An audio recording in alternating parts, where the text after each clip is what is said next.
बिस्मिल्लाहिर्रहमानिर्रहीम। दोस्तों, मैं आज आपको बताऊंगा कि तलबीना के क्या फ़ायदे हैं और इसको नबी पाक सल्लल्लाहु अलैहि वसल्लम क्यों ज़्यादा इस्तेमाल किया करते थे। दोस्तों, नबी पाक सल्लल्लाहु अलैहि वसल्लम के अहल ख़ाना में से जो भी बीमार होता तो उसे तलबीना दिया जाता।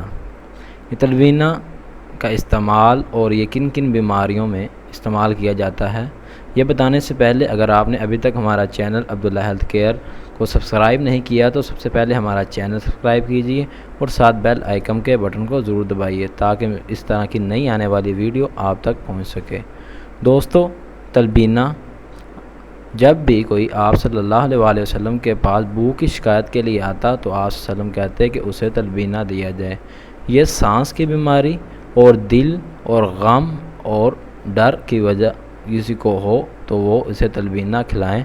इंशाअल्लाह उसका दिल और उसका गम और सांस की बीमारी और इसके अलावा भी और जो भी मुख्तलिफ बीमारी हैं उनका इलाज तलबीना में है।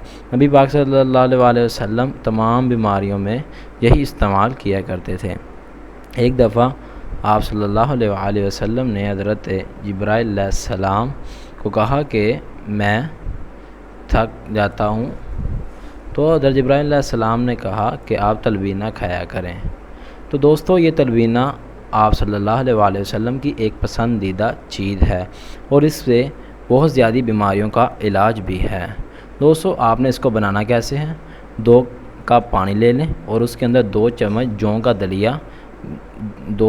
का दलिया डालें और उसे थोड़ी देर भिगोएं और उसके बाद उसे हल्की हल्की आग में पकाएं और कम से कम उसे 15-20 मिनट तक पकाएं। जब वो फुल गल जाए तो उसे नीचे उतार लें।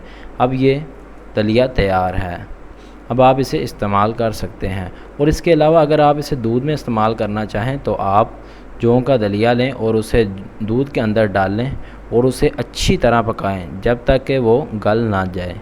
जब वो गल जाए तो उसके अंदर आप थोड़ी सी खजूरें उनकी गुठली निकाल कर उसके अंदर डाल दें। अब ये आपकी खीर तैयार हो गई है। ये खाएंगे तो ये और भी मज़ेदार होगी। दोस्तों, आप इसे इस्तेमाल करें, इंशाअल्लाह आपको इसका ज़रूर फ़ायदा होगा। इंशाअल्लाह ये थी हमारी आज की वीडियो। मिलते हैं नेक्स्ट वीडियो में। हमारी वीडियो को लाइक और शेयर ज़रूर कीजिएगा।